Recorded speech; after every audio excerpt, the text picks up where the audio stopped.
JCB भंडारा जैसा आपने कहा, भंडारा तो भंडारा होता है, जेसीबी की व्यवस्था तो मजबूरी थी। नहीं, देश दुनिया तक बात पहुंच गई। दंदरौआ धाम मध्य प्रदेश में जेसीबी चल रही भंडारे के लिए। आवश्यक है, गोंटा आलू केवल यहीं पर से कहीं ना कहीं ये ठेकेदार वाली बुद्धि लग गई। और 600-700 कुंटल आलू अगर बनाना है तो प्रिपरेशन के लिए जो समय चाहिए उसलिए इसके वजह से दिमाग में आई, फिर वही स्थिति होने वाली है। फिर वही जय श्री राम, जय हनुमान, जय दंदरौआ धाम की। आइए, दंदरौआ सरकार 1008 फेसबुक, यूट्यूब और सोशल मीडिया के तमाम प्लेटफॉर्मों के माध्यम से मैं दंदरौआ धाम में आयोजित वार्षिक महोत्सव के अंतर्गत पंडित प्रदीप मिश्रा जी महाराज के इस दिव्य कार्यक्रम के अंतर्गत जो विशाल भंडारा होने जा रहा है, किस तरीके से जेसीबी भंडारा इस वर्ष भी होगा और जेसीबी भंडारे से भक्तों के लिए सब्जी तैयार की जाएगी, क्या पूरी भूमिका रहेगी पुजारी जी के सानिध्य में, जानते हैं आदरणीय अशोक भारद्वाज जी से। भारद्वाज जी, सभी भक्तों की ओर से आपको जय श्री राम। जय जय श्री राम। दंदरौआ सरकार की जय।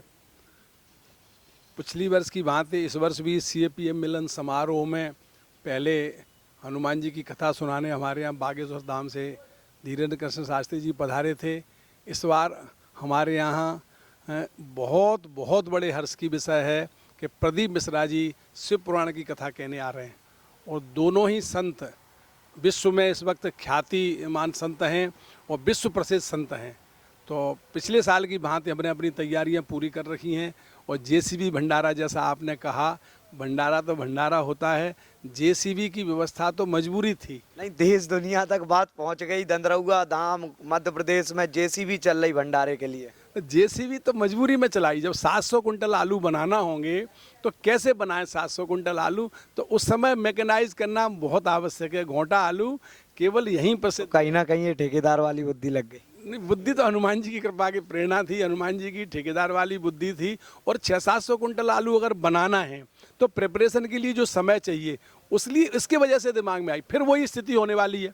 फिर वही स्थिति होने वाली आप देख रहे हो। इस वर्ष क्या अंदाजे लगाया जा रहा है, कितने भक्त श्रद्धालुजन कथा पंडाल में आएंगे और कथा पंडाल से भी अधिक भीड़ भंडारे में हो जाती है क्योंकि ये प्रसिद्ध है भंडारा दंदरौआ धाम का। हाँ, तो भीड़ तो आप कल्पना करेंगे, हो सकता है, मुझे तो ये लग रहा है कि इस साल पिछले बार से ज़्यादा भीड़ होगी।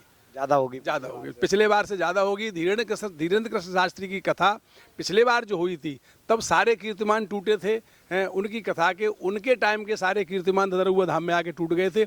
ऐसे ही हम प्रार्थना कर रहे हैं, गुरु महाराज से प्रार्थना कर रहे हैं हनुमान जी की कृपा से, प्रदीप मिश्रा जी के भी सारे कीर्तिमान यहाँ दंदरौआ धाम में आके। भारद्वाज जी, ऐसा भी देखा जाता है कि जो दंदरौआ धाम प्रवक्ता आता है उसकी मंच फिर पंडाल बढ़ते ही चले जाते हैं, चाहे वो बागेश्वर धाम हो या पिछले समय में आए हुए ख्याति प्राप्त प्रवक्ता हो। वही मैं कह रहा हूँ कि बागेश्वर धाम सरकार जब यहाँ आए थे तो सारे रिकॉर्ड टूट गए थे। उनसे पिछली की जो कथाओं के रिकॉर्ड थे वो सारे रिकॉर्ड दंदरौआ में आके दंदरौआ के धाम में टूटे थे।